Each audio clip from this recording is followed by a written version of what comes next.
Good morning students, welcome to your class. This is chapter number 4 air and this is the class 7th, 6th nahi, I think it is 7th class. Okay.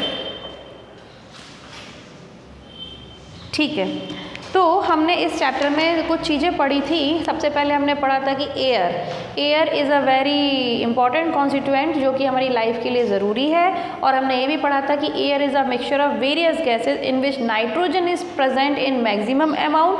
Second is oxygen, उसके बाद बहुत सारी other gases होती है, argon होती है, carbon dioxide होती है और बहुत सारे गैसेज, उसके अलावा dust particle and water vapours भी प्रेजेंट होते हैं एयर के अंदर। और ये सारी की सारी जितने भी कॉन्स्टिट्यूएंट्स होते हैं एयर के, जितनी भी गैसेज और बाकी चीज़ें प्रेजेंट होती हैं, वो सब कैसे न कैसे तरीके से हमारे लिए यूज़फुल होते हैं, इस नेचर के लिए यूज़फुल होते हैं। ठीक है, हमने ये भी देखा था कि प्लांट्स, एनिमल्स और ह्यूमन बींग्स एक दूसरे के ऊपर डिपेंडेंट होते हैं। हम जो ऑक्सीजन हमें जो चाहिए होती है वो हमें प्लांट से मिलती है, जो कि फोटोसिंथेसिस जब होता है प्लांट्स के अंदर तो वो रिलीज़ करते हैं। ठीक है, और वही ऑक्सीजन हम और एनिमल्स, बर्ड्स सब यूज़ करते हैं रेस्पिरेशन के लिए। इसके अलावा जो कार्बन डाइऑक्साइड हम रिलीज़ करते हैं that are used by plants during the process of photosynthesis.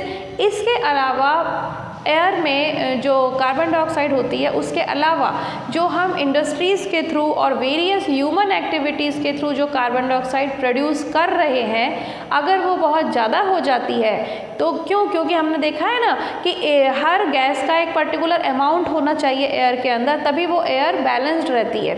जैसे कि 78% नाइट्रोजन है, ऑक्सीजन 21% है, कार्बन डाइऑक्साइड तो 0.03% है ओनली। मतलब कार्बन डाइऑक्साइड का बहुत कम प्रपोर्शन हमें चाहिए एयर में। बट अभी हम इतना पोल्यूशन फैला रहे हैं, है ना, इंडस्ट्रीज से कार्बन डाइऑक्साइड निकलती है, व्हीकल से कार्बन डाइऑक्साइड अगर प्रोड्यूस, किसी भी तरीके के पॉल्यूशन से अगर कार्बन डाइऑक्साइड प्रोड्यूस हो रही है और उसका अमाउंट अगर बढ़ रहा है तो वो हमारे एनवायरनमेंट को, हमारी एयर को इम्बैलेंस कर देगा और जिससे कि पूरा का पूरा जो हमारा एनवायरनमेंट है वो ख़राब होने लग जाता है। तो उसी के चलते मैंने आपको ये भी बताया था कि जो कार्बन डाइऑक्साइड है वो इंफ्रारेड रेडिएशन को ट्रैप करती है। ठीक है ना, जिससे कि गर्मी बढ़ती है, क्योंकि इंफ्रारेड रेडिएशन मैंने आपको बताया था वो हमारी जितनी भी हमारे यहाँ पर गर्माहट होती है उसके लिए रिस्पॉन्सिबल है और वो कार्बन डाइऑक्साइड द्वारा ट्रैप किया जाता है। अब अगर ये ट्रैपिंग बहुत ज़्यादा होती जा रही है तो गर्मी, हमारी पूरी जो वर्ल्ड है उसका जो टेम्परेचर वो इंक्रीज़ होता जा रहा है, गर्मी बढ़ती जा रही है और इस गर्मी के बढ़ने से जो स्नो वगैरह हैं, जो जमा हुआ जो एरिया है, जो आइसी एरिया है, वो सब पिघल रहा है, जिसके कारण फ्लड्स आ सकती हैं और भी बहुत सारी नेचुरल कैलेमिटीज़ हमें पता चलेंगी। तो हमें कैसे भी करके इस कार्बन डाइऑक्साइड का जो अमाउंट बढ़ रहा है उसे रोकना चाहिए। हमें इतना ज़्यादा इंडस्ट्रीज़ पे और मतलब कैसे भी करके हमें इस कार्बन डाइऑक्साइड का जो इतना ज़्यादा अमाउंट एनवायरनमेंट में आ रहा है, एयर में आ रहा है, उसको कंट्रोल करना चाहिए।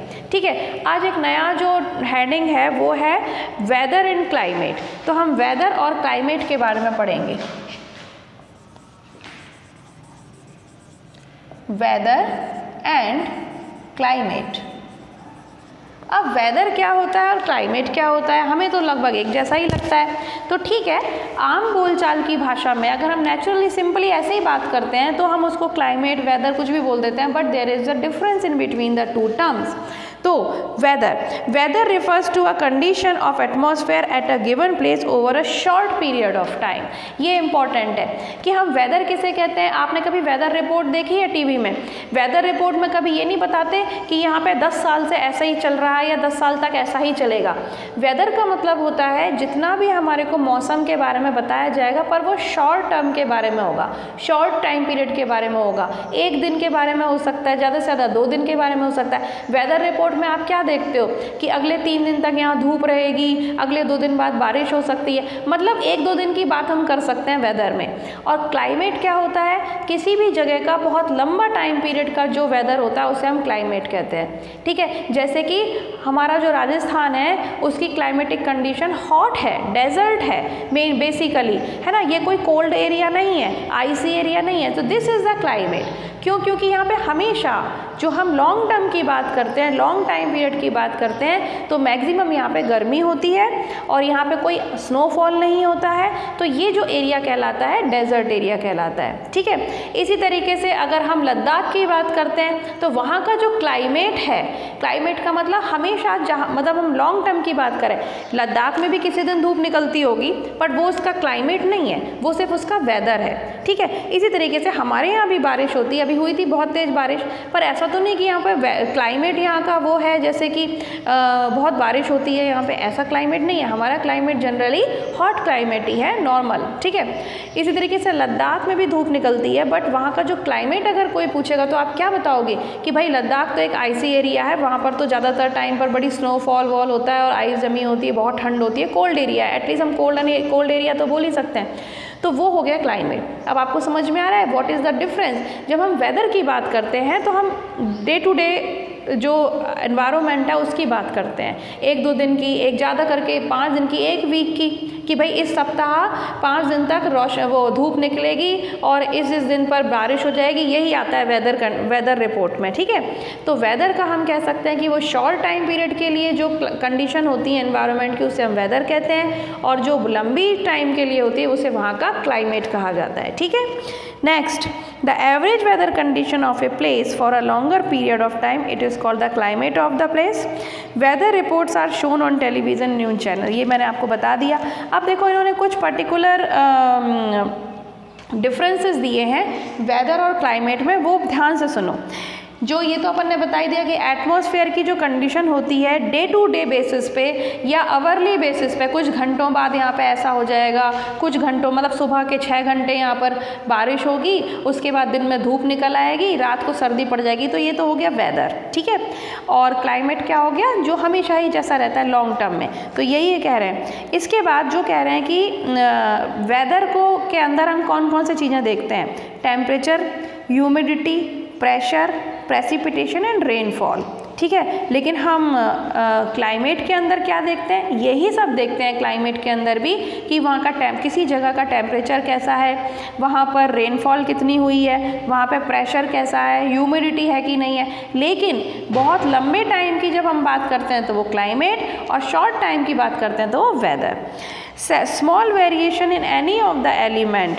अच्छा, अब जब हम ये बात करते हैं कि सपोज़ करिए कि हम वेदर की बात कर रहे हैं, ठीक है, और सुबह के वक्त हमने ऐसी रिपोर्ट देखी कि दिन में बहुत धूप रहेगी और शाम को बारिश हो जाएगी, तो ये वेदर रिपोर्ट में आ गया एक दिन की कहानी। ठीक है, कि भाई आज जयपुर में ऐसा ऐसा होगा, और अगर यहाँ पे थोड़ा भी चेंज हो जाता है तो हमारा पूरा वेदर चेंज हो जाएगा।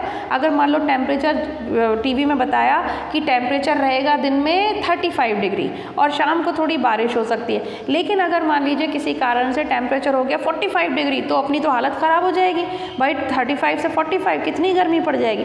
तो कहने का मतलब वेदर जो होता है वो टेम्परेचर, प्रेशर, ह्यूमिडिटी, इनमें अगर थोड़ा भी चेंज होता है तो इसमें वेदर पूरा चेंज हो सकता है। ठीक है, लेकिन क्लाइमेट, अब एक बात बताओ भाई, हमारे यहाँ तो डेजर्ट एरिया है, हमारे यहाँ तो बिल्कुल गर्मी ही होती है राजस्थान में, तो अगर मान लो एक बार उस दिन जब बहुत तेज़ बारिश हो भी गई थी तो क्या खास फ़र्क पड़ गया, कुछ हुआ?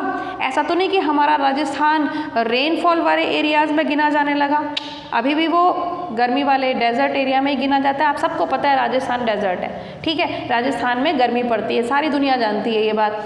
तो कहने का मतलब कि अगर कोई टेम्परेचर में, रेनफॉल में कभी कोई फ़र्क पड़ जाता है तो क्लाइमेट पे कोई ख़ास अंतर नहीं पड़ता। हाँ, उस दिन का वेदर ज़रूर चेंज हो जाता है, क्योंकि जिस दिन यहाँ बहुत तेज़ बारिश हुई थी अभी 1-1.5 महीने पहले, तो कितनी आफत हो गई थी, है ना, रास्ते बंद हो गए थे, घर गिर गए थे लोगों के, और उस दिन कितनी ठंडा ठंडा भी हो गया था, तो उस दिन का वेदर तो चेंज हो गया था।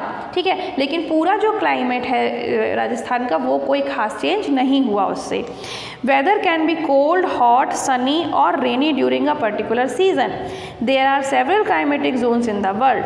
तो अब जैसे वही वाली बात कि आज अगर मान लो बहुत तेज़ धूप निकल आई तो हम बोलेंगे आज का वेदर तो बड़ा हॉट है।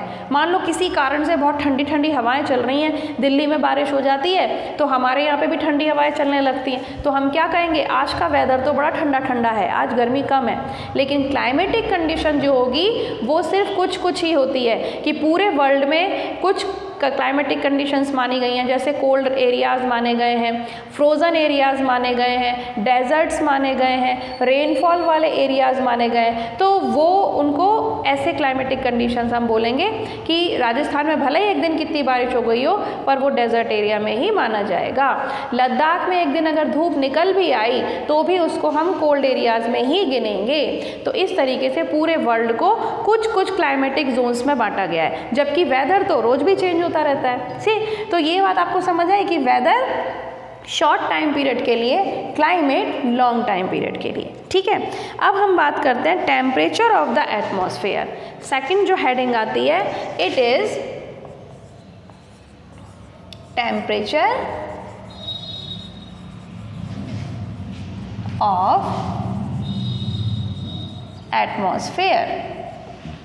ठीक है भाई, अब देखो आपको एटमॉस्फेयर सब चीज़ें क्लियर हो गई होंगी कि एटमॉस्फेयर बोल रहे हैं तो क्या बात कर रहे हैं हम। ठीक है, ओके।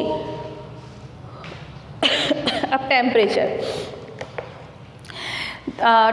किसको कहेंगे? हॉटनेस कितनी है, कोल्डनेस कितनी है, इसकी जो डिग्री होती है, यानी कि इसका जो एक्सटेंट होता है, कितना गर्म कोई चीज़ है या कितनी ठंडी कोई चीज़ है, उसको हम उसका टेम्परेचर कहते हैं। जिसकी हॉटनेस ज़्यादा उसका टेम्परेचर ज़्यादा, जिसकी हॉटनेस कम उसका टेम्परेचर कम। तो हम एक डेफिनेशन में कैसे कह सकते हैं, द डिग्री ऑफ हॉटनेस और coldness of air is called its temperature. अभी हम एटमॉस्फेयर की बात कर रहे हैं, हम अगर अपने ग्लास की बात करते तो हम ग्लास के टेम्परेचर की, उसकी हॉटनेस और कोल्डनेस की बात करते, बट अभी हम क्या कर रहे हैं, एटमॉस्फेयर के टेम्परेचर की बात कर रहे हैं। तो हमें क्या देखना पड़ेगा, हॉटनेस या कोल्डनेस ऑफ एयर, क्योंकि एटमॉस्फेयर एयर से बनता है। ठीक है, तो द डिग्री ऑफ हॉटनेस और coldness of air is known as temperature of the atmosphere. By temperature of the day we mean the temperature of the atmosphere during that day। अब हम किसी भी दिन के टेम्परेचर की बात कर रहे हैं। अब आप देखते हो, कभी आपने अगर वेदर रिपोर्ट सुनी हो तो आप देखोगे कि कहीं का भी किसी भी प्लेस का टेम्परेचर हर रोज़ चेंज होता है। ठीक है, आज मान लीजिए 27 डिग्री सेल्सियस है तो कल हमारा 28, 29 भी हो सकता है। परसों फिर जैसे जैसे सर्दियाँ आती जाएंगी तो टेम्परेचर कम होता जाएगा, है ना। और बहुत सर्दियाँ आती हैं तो आपने देखा है सुबह के वक्त भाई 8 डिग्री सेल्सियस था और दोपहर में आते आते थोड़ा 15 डिग्री हो गया, फिर शाम को आते कहते फिर 7 डिग्री हो गया। तो इस तरीके से टेम्परेचर जो होता है वो डे बाय डे चेंज होता रहता है, एक दिन में भी चेंज होता है। सुबह का टेम्परेचर अलग, दोपहर का अलग, रात का अलग। तो जो भी हमारी डिग्री ऑफ हॉटनेस और कोल्डनेस होती है एयर की, उससे हमारे एटमॉस्फेयर का टेम्परेचर हम नापते हैं। Temperature is ever changing factor of weather and और climate. It is not only changes day to day, लेकिन ये हर दिन चेंज के साथ साथ सीजन में भी चेंज होता है। सर्दियों में टेम्परेचर अलग होता है, गर्मियों में टेम्परेचर अलग होता है ना। आज अलग होता है, कल अलग होगा। तो इस तरीके से ये हर रोज़ भी चेंज होता है और सीज़न के सीज़न भी चेंज होता है, हर सीज़न में भी चेंज होता है। अच्छा, अब ये ऐसा होता क्यों है?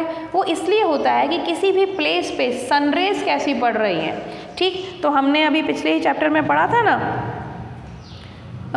आपने पढ़ा था कि 8th क्लास में पढ़ाया था। एक मिनट रुक जाओ।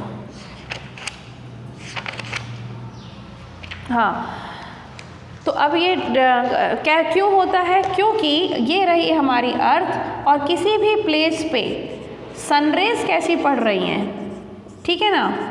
तो जहाँ पे सनरेज स्ट्रेट पड़ती हैं, सीधी पड़ती हैं, वहाँ पे गर्मी ज़्यादा होती है। अच्छा, एक छोटी सी आपको बात बता देती है जिससे कि आपको चीज़ें समझने में आसानी हो जाएगी। 8th क्लास में भी है ये चैप्टर। मान लीजिए हमारी अर्थ है, ठीक है, यहाँ पर नॉर्थ पोल है, यहाँ पर साउथ पोल है, यहाँ पर इक्वेटर है। ये तो आपको एटलीस्ट इतना तो पता ही होगा। अब आप ये भी जानते हो, ऐसे करके ये मैं आपको बताऊंगी कि क्या डिज़ाइन बनाया। अब आप जानते हो कि यहाँ एरिया जो है इक्वेटर के पास का जो सारा एरिया है, यहाँ पे तो सनरेज स्ट्रेट पड़ती हैं, इसीलिए यहाँ पे बहुत गर्मी रहती है। अब यहाँ पर जो होती हैं सनरेज, इन पोल्स की तरफ हम जैसे जैसे बढ़ते जाते हैं ये सनरेज स्लैंटिंग हो जाती हैं। स्लैंटिंग मतलब तिरछी रेज पड़ रही है, ठीक ठीक है। तो इस एरिया के अंदर और इस एरिया के अंदर जो टेम्परेचर होता है वो थोड़ा कम होता है। तो इक्वेटर के आसपास जितनी भी जगह है दुनिया में उनमें बहुत गर्मी होती है और वहाँ के लोग बड़े काले कूले से होते हैं, ठीक है। और जैसे साउथ अफ्रीका को देख लो, अफ्रीका पूरा ही जो कॉन्टिनेंट है वो इक्वेटर पे ही है, तो वहाँ के सारे लोग कितने ब्लैकिश होते हैं। और इसी तरीके से जो हमारा नॉर्थ अमेरिका वगैरह आता है वो भी इस तरफ आता है, तो वहाँ के लोग भी बड़े डार्क होते हैं। अब हम पोल्स की तरफ जैसे जैसे बढ़ते जाते हैं, जो एरियाज़ यहाँ आते हैं उनका जो टेम्परेचर होता है वो ट्रॉपिकल होता है। ट्रॉपिकल मतलब अच्छा होता है, सुहाना मौसम होता है, ना ज़्यादा गर्मी ना ज़्यादा सर्दी, जैसे कि हम फॉर्चुनेटली हम इंडिया में रहते हैं और इंडिया हमारा इस तरफ ही आता है, ठीक है। अच्छा, उसके बाद हम पोल्स की बात करें तो यहाँ तो जाते जाते धूप बिल्कुल पहुँच ही नहीं पाती है, ठीक है। तो यहाँ पर जो होती है वहाँ पे बर्फ़ जमी पड़ी है, सब बच्चों को पता है कि पोल्स पर क्या है, सिर्फ बर्फ़ है। तो 8th में आप इसको डिटेल में पढ़ोगे। अभी बस आप इतना समझ लो कि जो टेम्परेचर है वो किस पर डिपेंड करता है कि किस तरीके की सनरेज उस एरिया में पड़ती हैं। अगर सनरेज सीधी पड़ती हैं तो गर्मी होती है, अगर सनरेज स्लैंटिंग है मतलब तिरछी धूप आती है, तिरछी सन किरणें आ रही हैं, तो वहाँ पर मौसम अलग होगा। और जहाँ बिल्कुल ही ना के बराबर पहुँच जाएंगी वहाँ पर तो फिर सर्दी ही सर्दी पड़ेगी, ठीक है। तो ये एक छोटी सी चीज़ ही समझाने के लिए जो आपको आई होप कि अच्छे से समझ में आ गई। अब हम क्या देखते हैं, अच्छा इसको जो मैंने आपको बताया, जो सूरज की गर्मी की जो किरणें हैं वो कैसे किसी एरिया पे पड़ती हैं, इसको हम क्या कहते हैं, इंसोलेशन कहते हैं। इंसोलेशन का मतलब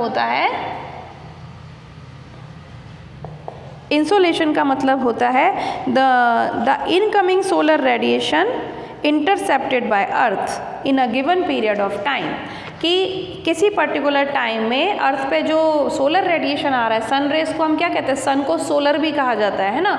तो सोलर रेडिएशन मतलब जो उसकी किरणें आती हैं, तो जो सोलर रेडिएशन अर्थ पे किसी भी जगह आ रहा है, किसी भी टाइम पे आ रहा है, तो वो वहाँ पे कितना ट्रैप किया जा रहा है वो उसको हम कहते हैं इंसोलेशन। अब ये सोलर रेडिएशन ट्रैप होता है ना। तो ये सब मैं आपको जब ग्लोबल वार्मिंग और ग्रीन हाउस इफेक्ट पढ़ाऊंगी तब बताऊंगी कि कैसे होता है, लेकिन सिर्फ अभी इतना समझ लो अभी कि जो भी सोलर रेडिएशन आ रहा है, जो सूरज की किरणें आ रही हैं, वो सीधी पड़ रही हैं कि तिरछी पड़ रही हैं। और दूसरा इंपॉर्टेंट बात ये कि अर्थ सरफेस पे आने वाला कितना रेडिएशन वहाँ पर किसी पर्टिकुलर टाइम में ट्रैप हो रहा है, तो इसको हम ये जिम्मेदार होता है वहाँ की गर्मी के लिए, ठीक है।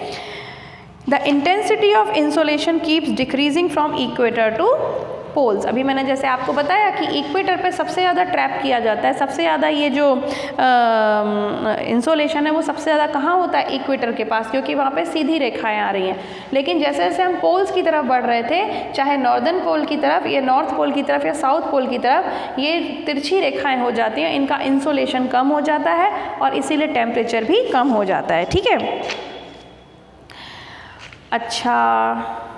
अच्छा, इसके अलावा एक और बहुत इम्पॉर्टेंट रीज़न है, जहाँ पे पेड़ पौधे ज़्यादा होते हैं वहाँ पे थोड़ी ठंडक होती है, ठीक है। लेकिन जब शहरों में गर्मी इसलिए होती है क्योंकि जो हम रोड बनाते हैं उसमें हम एसफाल्ट यूज़ करते हैं। एसफाल्ट एक केमिकल मतलब मिनरल है, वो आप आगे पढ़ते जाओगे, अभी सिर्फ आप नाम सुनते जाया करो, जब ज़रूरत होगी मैं पढ़ा दूँगी, ठीक है। तो एसफाल्ट एक चीज़ होती है, उसका यूज़ किया जाता है रोड बनाने में। इसी तरह से कॉन्क्रीट का यूज़ होता है। तो ये सब जो चीज़ें होती हैं ना, ये टेम्परेचर को बहुत बढ़ा देती हैं, ठीक है। दे गेट हीटेड ईजिली, क्यों बढ़ा देती हैं, क्योंकि ये बहुत जल्दी गर्म हो जाती हैं दिन में और फिर अपनी हीट रिलीज़ करती हैं रात को। अब ऐसा क्यों होता है, क्योंकि देखो क्या होता है कि सुबह जो दोपहर में तो धूप बहुत तेज़ होती है, इन्होंने ढेर सारी हीट को एब्जॉर्ब कर लिया, इनकी हीट को एब्जॉर्ब करने की पावर ज़्यादा होती है। अब रात को जब मौसम बाहर का ठंडा हुआ तो इनकी जो हीट है वो कहाँ निकलेगी, एटमॉस्फेयर में निकलेगी। तो वो जो हीट एटमॉस्फेयर में निकलती उसके कारण टेम्परेचर हमें ज़्यादा लगता है। तो जितनी ठंडक हमें होनी चाहिए थी उतनी ठंडक नहीं मिलती। आपको पता है, आप सिटी में जाओ जहाँ पर बिल्कुल मेन रोड्स होती हैं, बहुत ट्रैफिक होता है, वहाँ पर जाओ, उसके बाद आप अपनी गाड़ी लेके जाओ किसी गांव के एरिया में या फिर थोड़ा आउटर में चले जाओ जहाँ पेड़ पौधे होते हैं, आपको वहाँ पे सर्दी लगने लग जाती है और यहाँ आप गर्मी में मरते रहते हो। तो आपको पता चलेगा कि पेड़ पौधों के कारण और ये जो अपन एसफाल्ट और कंक्रीट की बात कर रहे हैं, इनके कारण कितना डिफरेंस आ जाता है टेम्परेचर में, ठीक है। तो टेम्परेचर बढ़ाने का ये भी बढ़ने का ये भी रीज़न होता है, सनरेज तो ठीक है, ठीक है, और उनका इंसोलेशन भी ठीक है, लेकिन जो मटेरियल हम यूज़ कर रहे हैं धरती के ऊपर, एसफाल्ट, कंक्रीट, ये सब भी बहुत ज़्यादा टेम्परेचर बढ़ाने के लिए रिस्पॉन्सिबल होती हैं। ठीक, अब हम पढ़ते हैं air pressure, but I think इस आज के लिए इतना काफ़ी है। अब मैं आपको कल पढ़ाऊँगी एयर प्रेशर और मॉइस्चर विंड, ये चैप्टर मंडे को ख़त्म हो जाएगा। ठीक है, तो we will meet on Monday. पढ़ते जाओ और याद भी करते जाओ, क्योंकि आपके एग्ज़ाम्स पास में ही हैं, मोस्ट प्रोबेबली इस मंथ में होंगे, most probably I am saying. तो काम कंप्लीट भी करते जाओ और याद भी करते चलो साथ साथ, और फिर मैं आपको बताती हूँ कि कितने चैप्टर्स आने हैं, क्या होना है, बट इतना तो कर ही लो कम से कम, जहाँ तक मैं पढ़ा रही हूँ। ठीक है, तो take care of your self, keep studying, we will meet tomorrow, bye bye.